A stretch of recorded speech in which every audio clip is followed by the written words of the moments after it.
The unemployment rate among college graduates now exceeds the overall rate, and the trend is most dramatic in the fields that were until recently considered rock solid, like finance and tech. It's just one manifestation of the growing impact of artificial intelligence. Here to talk about it is UNF professor Dr. Josh Gellers, who was recently named the school's first faculty fellow for artificial intelligence. Good morning. Good Thanks for being morning. here, Josh. Thanks for having me. Um, well, I am curious to start with just why the school created this position of a faculty fellow for artificial intelligence and what you will be doing in that capacity. Sure. So I think, UNF sees itself as an important community partner that wants to be providing the kind of education and training that is necessary to catapult the region and workers in the region for the foreseeable future. And part of that is an acknowledgement that artificial intelligence is going to be about that journey, especially as we see the tech system here within Northeast Florida really kind of blossom. So inspired by the leadership of our president, Moaz Lamayam, and our chief technology officer, Brian Verkamp, there was a desire to make sure that faculty had a voice in that conversation and how it plays out at UNF. And I was fortunate enough because I've been heavily involved in things like our generative AI working group back when, that was brand new, to our AI council, which has wrapped up its first year and is launching into its second. And so my primary function is going to be making sure that we're providing educational opportunities for both students and members of the community, and then also to help to develop policy around AI in higher education, represent the university in spaces where AI is being discussed, and we have some upcoming events on that note, and then also to help to continue the conversation among faculty about what they can do to address changes that are happening in their classroom and make sure that students are part of that conversation as well. And so I'm curious if you can sort of assess where policy is going, because I feel like even just a year or two ago, the conversation around AI was largely how do we prevent its use? How do we detect its use?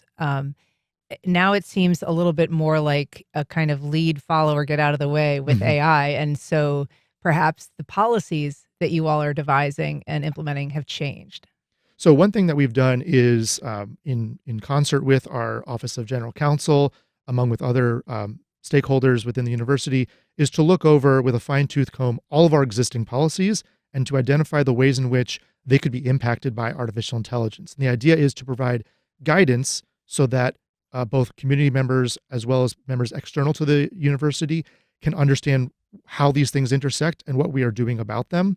That doesn't necessarily mean that we are implementing wholesale, completely new policies all over the place, but it means that we are trying to make our policy resonant and sensitive to the new context in which they're being enacted, and also to think about places where we might need new policies. And so I think before the session began here this morning, we talked a little bit about AI detection software and how our approach to that has been because of the major trappings of using AI detection software, that our policy is sort of a way of saying to faculty, you can have your own approach within your classroom and with the courses that you teach, but we are not going to mandate anyone to use that in their classroom, in part because there's things like false positives, false negatives that are, we don't want to get into the situation where we're becoming punitive and preventing faculty from being able to practice the sort of academic freedom that is intrinsic to higher education. So do you anticipate that faculty members will cease using AI detection software basically because they don't want to run afoul of the idea of a false positive? I think that that's part of the hope, again, because what we would want to avoid is expanding the net that is going to capture a number of students who may be using AI for legitimate reasons. It's even more difficult when you think about the fact that people can use AI and then train it in their own speech so it comes off as if it's not AI. As a professor who's teaching class right now, I can tell you that I pretty much can spot it when I see it. But I don't want to start getting in the habit of accusing people using evidence that I think potentially could be faulty. So we don't want to, again, mandate that faculty do anything particular on that note, but we also want to protect the students and make sure that they're going to be treated fairly in this whole process. So I want to ask you, I kind of mentioned in the intro there about how AI is impacting the labor market. And obviously that's a big deal for a college that is turning out graduates ready to enter the labor market. National unemployment right now at 4%. New college graduates, the rate is 6.6%. Um, and a New York Times reporter recently called it a bloodbath for white collar workers, potentially. Can you kind of, first of all, talk about what conversations you're having on campus about how this is impacting recent grads and upcoming grads? So the good news is that we have on deck events that are coming up that talk about the way in which AI is relevant to different industries, and they're currently in various stages of planning. We have representatives from the university in events like there's a TEDx Salon coming up. There's the Jax Tech Fest. So these are things that are going to be, where we're having those sorts of conversations. Um, we also make sure that we touch base with faculty. Our AI council meets pretty regularly so we can hear from faculty directly what they're experiencing. What we want to do is work very closely with people in the local community, the business community, other industries, nonprofit, and so on, so that we are listening to their needs and that we are going to be providing training opportunities to make sure that our students are not missing out, while at the same time acknowledging that for certain entry level positions, organizations are looking at ways that they can become more efficient, and that may wind up curtailing some entry level employment. So what can we do on the UNF side in order to ensure that our students are AI proof and can actually, as we've called ourselves in the past, Jobs University, continue that legacy of providing the region with educated workers who are going to be, able to provide important inputs and skills and resources for all of the different industries that are present here in Northeast Florida. I just want to frame it a little bit more because, there is this information that we're hearing from executives at Amazon and JP Morgan saying they expect their workforces to shrink considerably because of the impact of AI. The CEO of Anthropic, which is the creator of the Claude chatbot, saying that AI could eliminate one half of all entry level jobs in just 5 years. Um, and the executive at Ford saying he expects AI will replace, half of white collar jobs in the U.S. as well. So these, you know, um, these are jobs that are often held, obviously, by people who've recently graduated. We're seeing that, whether it's an internship that is being supplanted by an AI chatbot or some sort of agent assist, or these early jobs. I'm curious, you know, do you think that your student body is cognizant of how severe the change is predicted to be? Do you also envision the change to be that severe? So, I mean, you highlight a lot of great points there. One thing I'll say is, our students are busy. They're busy working and they're busy attending class. And so I don't know to what extent that has sort of sunk in that these are things that, as you mentioned, major CEOs of industry and tech companies are talking about and predicting. I'll say at the same time that, there's a tendency to, especially on behalf of the tech companies, to talk about things in very grandiose terms, where at this point, we, as you pointed out earlier, we do have evidence that there is this shift in the unemployment rate, albeit a small one, but a significant one. And the question is, what amount of those jobs are explicitly due to automation vis-a-vis AI? And the answer is we don't know exactly what that number looks like. But what we are doing is, I think, twofold. One is continuing to do the things that are really important that people only get when they go into college. One of the faculty members at one of our meetings that we had on AI said something that really resonated with me. She said, "I'm not interested in using AI, for writing, for instance." She said, "I want them to understand who they are and how they can express themselves, and I don't need AI to do that." And I think what we do at UNF is provide both a space for the kind of humanistic inquiry that is so important, finding out what kinds of things make people tick, allowing people to engage in creative expression, to write, to engage in the craft of learning, and at the same time making sure that when students are leaving UNF, that they are AI savvy, that they have the skills to succeed in those roles, even though some of them are changing in very important ways, as you noted. And so to that end, we've done things like, for students, we have 2 AI badges, one that I worked on, Intro to AI, another one on prompt engineering. We are working presently on an AI certificate, which is for a limited time going to be free for anyone, anywhere. That's going to bring people up to speed on what's going on with respect to AI across industries, across different functions, including ethical concerns and so on. And so we're trying to basically engage in this delicate balance between hanging on to the things that make college special and create knowledgeable citizens who are able to contribute meaningfully in the nonprofit sector, in the business world, in government, and so on, and also making sure that our graduates are able to contribute to an ever changing job market where technology is rapidly changing what that looks like. I want to take a listen to. There was an interview with Kevin Roos from the New York Times. He's a tech reporter there. He was recently on the Hard Fork podcast being asked about kind of how people in industry are interpreting and in some ways anticipating the loss of these low level jobs. Let's take a listen. I think the argument that they would make is that, some of these entry level jobs were pretty rote anyway, and maybe that's not the best use of young people's skills. I think the counter argument there is like those skills are actually quite important for building the knowledge that you need to become contributor to a field later on. About that, I think of even just starting out as a journalist, kind of how the early assignments you have are these very rudimentary roles that you might have. Somebody might, for instance, hand you a press release and say, write this up, make a couple calls. And so you're kind of doing this very basic type task. It could easily be done, one would argue, by an AI assistant. But it is also what gives you the experience, the knowledge, even if it's just making that phone call and kind of getting comfortable with having that interaction, or whether you're just starting out in finance and you're being asked to go through reports and, pull out information and make pitches about possible investments. Again, all that could be done by AI. But if you don't learn those skills, how do you get to be a middle, manager? How do you get to the level that people are going to be looking to hire if you don't have that basic entry level experience? Yeah, that's a great point. And this is sort of a crisis of the middle, right? That how can you skip over those foundational aspects of learning on the job? Because you're going to wind up drying up the pipeline for mid-level and senior level managers and employees if there are no people at the lower rungs of that organization. So I think one way that we might see this play out is in a kind of backlash where a lot of those entry-level jobs or some portion of those entry-level jobs dry up. And then all of a sudden we have a dearth of people who are waiting in the wings to take up the positions from the people who are retiring or moving on to other careers and so on. And companies are going to have to kind of pivot back to going to those people who they need to train, whether it's through a kind of formal apprenticeship process or maybe re-envisioning what those entry-level roles look like.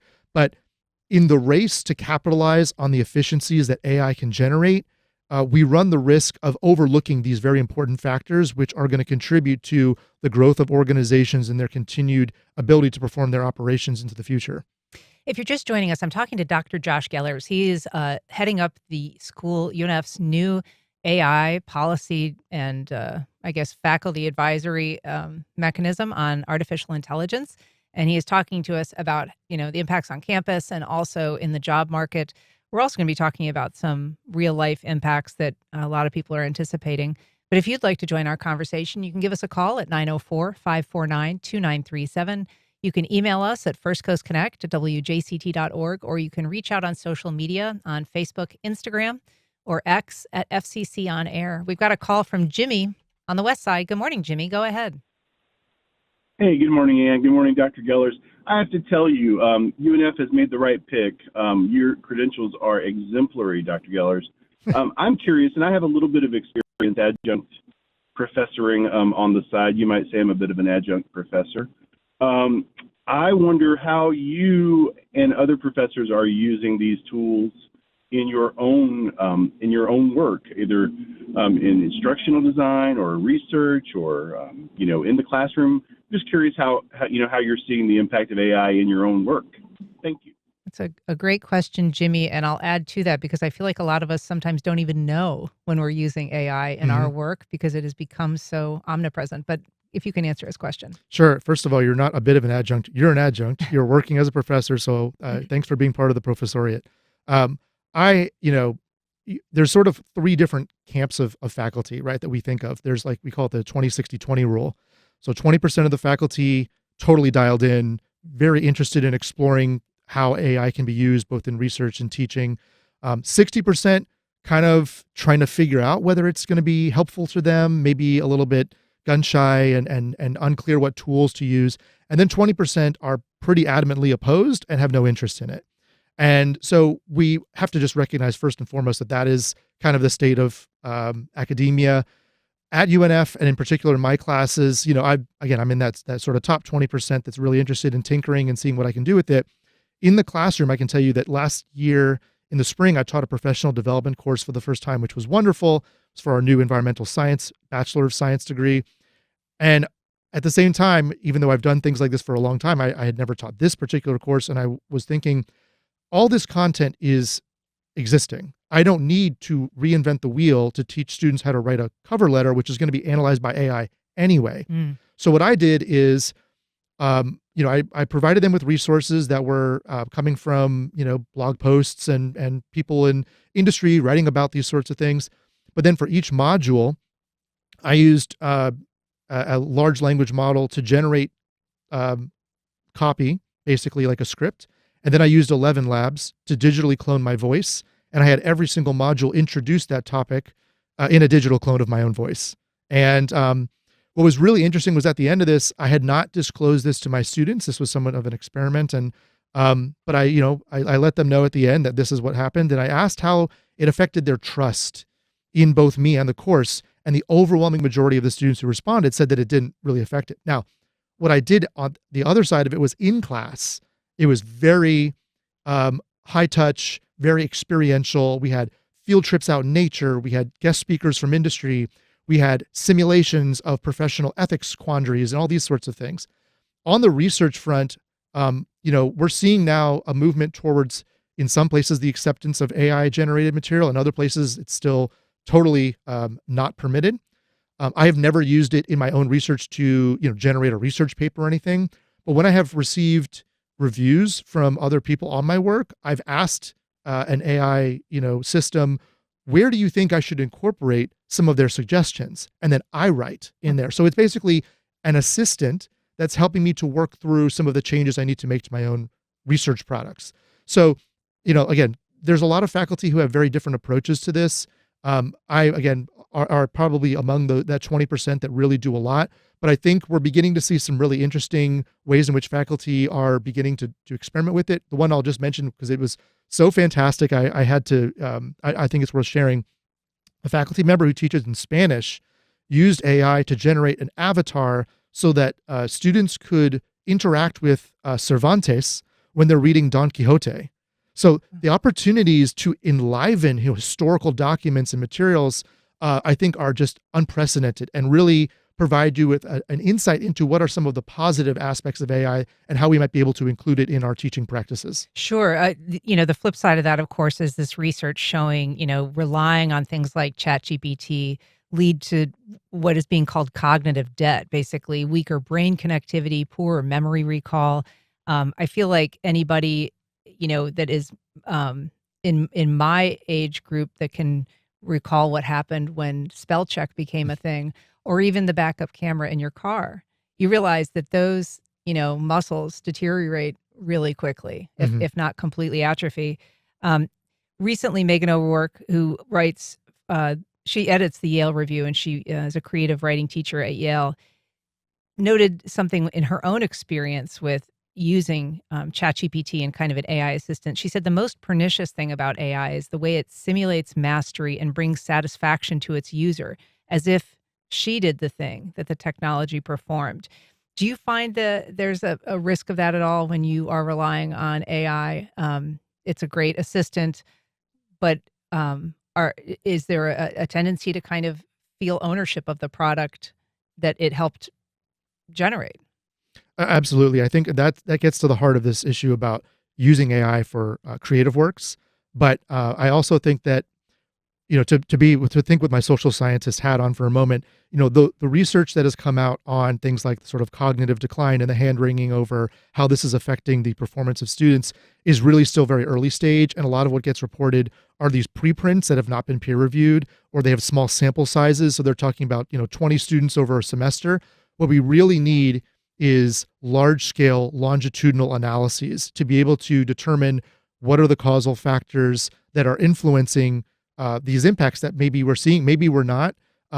We know that, about anywhere from roughly a half to two-thirds of students admit to using AI in one way or another, not necessarily in a cheating way, but also as a kind of companion or as a way of trying to make their learning experience more customizable. So we have not yet really fully explored what that means for their educational attainment as well. So I'm not completely ready to say that, AI is causing us brain rot so much as I think that what we really need is better longer term research to demonstrate what those impacts really are in different kinds of contexts. All right. I'm going to revisit the fear mongering in just a minute, but I want to take a call from Mark on the South Side. Good morning, Mark. Go ahead. Hey, good morning. I kind of have a question for your guest, and I will admit I'm ignorant. I'm a technological moron. So when I go to Google, if I wanted to type in, how best to fertilize my azaleas, there's an algorithm that will pull various sites and things up there in a specific order for me to review. So how much different is AI than just a normal search? I would have to think that AI has an algorithm that will pull from various sites, databases, that kind of a thing, but it still seems that someone had to put in information into this algorithm, so it is somewhat biased, if you will. How do you escape the bias, I guess, that comes along with AI, and what makes it different than just a general Google, DuckDuckGo search, something like that? Mark, good question. And it's actually a couple questions. I mean, I'll preface by saying that one difference between the search is just the environmental impact. And we know that, that there's vast water use by these AI data centers, and that an AI search consumes basically 10 times the energy of a traditional Google search. So those are, differences. But can you explain to him the question of bias, sorting it out, and also how those two different searches look and are materially different? Yeah, so the first, or I guess taking the second one first about bias, where there's this phrase garbage in, garbage out. So the outputs that are going to be generated, if we're talking about generative AI, will only be as good as the data that was used as the input.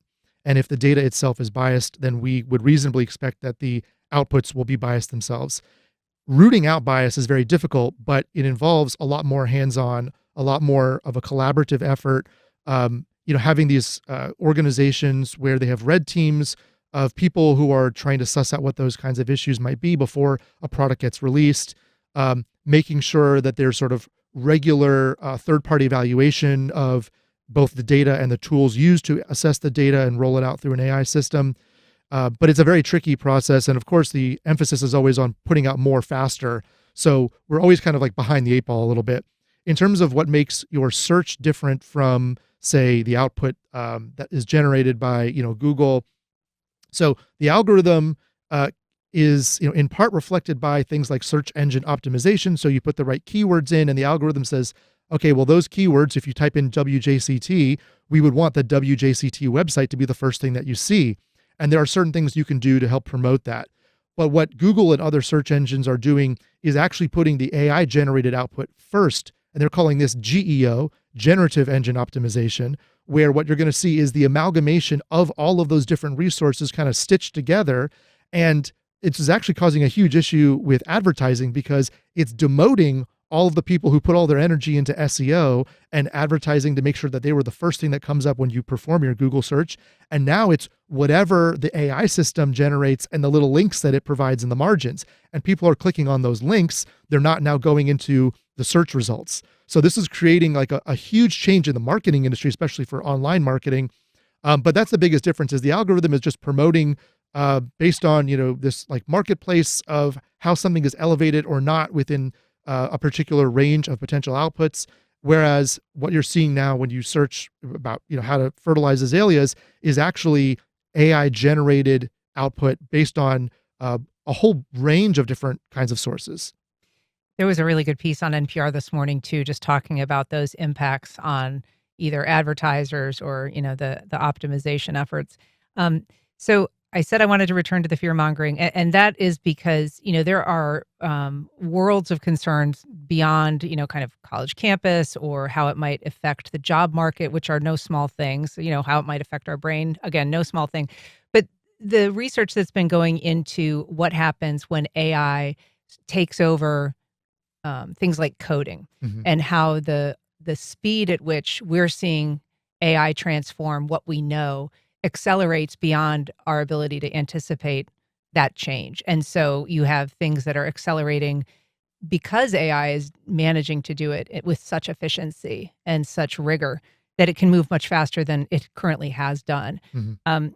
Recently, Daniel Cocatello, who is a former, I think he used to work with um, I can't remember which AI firm he was with, actually. I apologize. But anyway, he recently was part of this AI 2027 research that we were talking about that looks at, it's actually in 2027 predicting what they call a race ending outcome. I mean, this is like a dramatic proposal for what could happen with AI. I just want to listen to a little bit about what he had to say recently. He was talking on the podcast Interesting Times with Ross Douthat. Let's take a listen. We can't tell the difference very easily between AIs that are actually following the rules and pursuing the goals that we want them to, and AIs that are just playing along or pretending. And that's true. That's true right now? That's true right now. So why is that? Why can't we tell? Because they're smart, and if they think that they're being tested, behave in one way and then behave a different way when they think they're not being tested. There are many cases where they say something that they know is false, and they even sometimes strategize about how they can deceive. And this is not an intended behavior. This is something that the companies have been trying to stop, but it still happens. An important thing that everyone needs to know is that these systems are trained. They're not built. And so we don't actually have to understand how they work, and we don't, in fact, understand how they work in order for them to work. So how concerning is it when he says, first of all, that we don't understand how they work, and also that they are already actively deceiving their users in ways that we can't predict or stop? I mean, that's the reality of lived experience with people who are using them. You've seen celebrated examples of this when Grok goes off the rails and starts singing the virtues of Hitler. And I had a lawyer approach me a few months ago. We had a potential client who had established kind of a friendship with an AI and was worried about it being shut off, and how that might affect that person's mental well-being and so on. And so I think that is certainly a concern. I think that though that issue is separate from is AI going to completely take over society, and projecting that that's going to happen inside of 2 years. We've had lots of projections. Not all of them obviously have come to pass, and part of it is that the technology does evolve in some uncertain ways, but I think the larger point is that we should definitely be guarded about what those kinds of impacts are, pay attention to the hallucinations, the way in which it's affecting people, affecting the relationships and so on. But I don't, organizations that exist to write reports about, tremendous upheavals in society, have a vested interest in making sure that those kinds of concerns remain front and center. It helps them to raise funds and work with tech companies to, legitimate those concerns.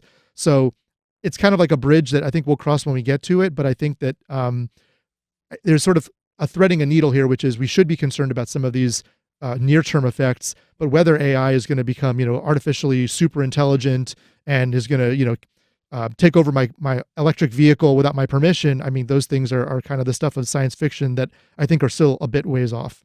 We've got a call from John in Riverside. John, go ahead, please. Yeah, I'm kind of worried that we're rapidly approaching a world where students turn in AI-generated assignments and the instructor feeds them into his AI thing to grade them. The big risk with AI is that it will tell us what we want to, like corresponding with a prisoner in jail to keep us engaged.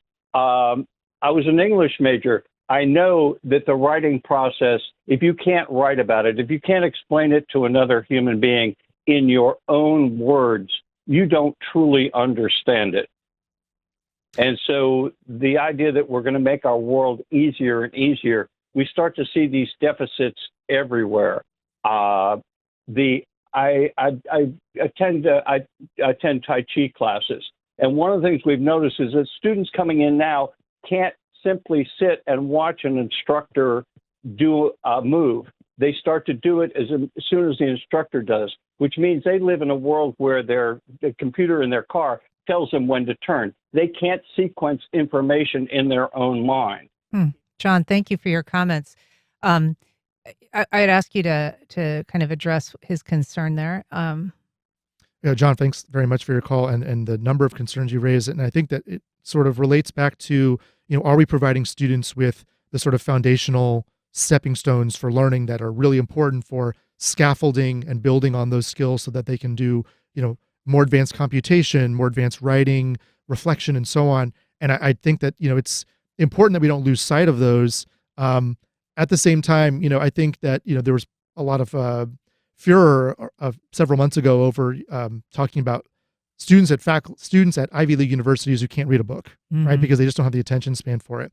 But there's also lots of evidence that, people are now listening to 3-hour-long podcasts and not losing their attention because they find them so gripping. So I think that also with the current generation, those who are entering college now, your Gen Alpha folks who are coming up, that there is a kind of rejection of artificiality. And I don't mean that specifically with respect to AI, but, a kind of ick factor with outsourcing everything, cognitive or otherwise, and that there is going to be a premium on authenticity and what it means to be human and interactions that they have. Someone was telling me an anecdote the other day about students who, were like putting their phones away and preferred to talk in person because they felt that was better. They don't text, which I was a very avid texter, and found it shocking when people weren't calling on the phone, but going to rely on their text messages. Now there's kind of like a sort of a sea change in which students are loath to even text, and they would rather FaceTime because they want to see the other person. So I wonder if we aren't kind of having these conversations at the same time that we're seeing an active rejection of some of those ways in which efficiencies are being created because there's a craving for authenticity. We've got to wrap, but I want to briefly ask you, you'd mentioned this AI certificate that you're going to be offering, and you said that that's going to be available to everyone. Is that truly like outside of the campus community as well? Absolutely. Anyone who can use a computer and can tune in, because we're initially going to be rolling it out where it'll be offered once a week for 8 weeks, starting in the fall. Our aim here is for September. The specific date is yet to be determined. But yeah, anyone, anywhere listening to this in Northeast Florida, in Thailand, wherever, would be able to access it and learn from it. And how would they sign up for that? So we're going to have information about this on our AI website, which is unf.edu/AI.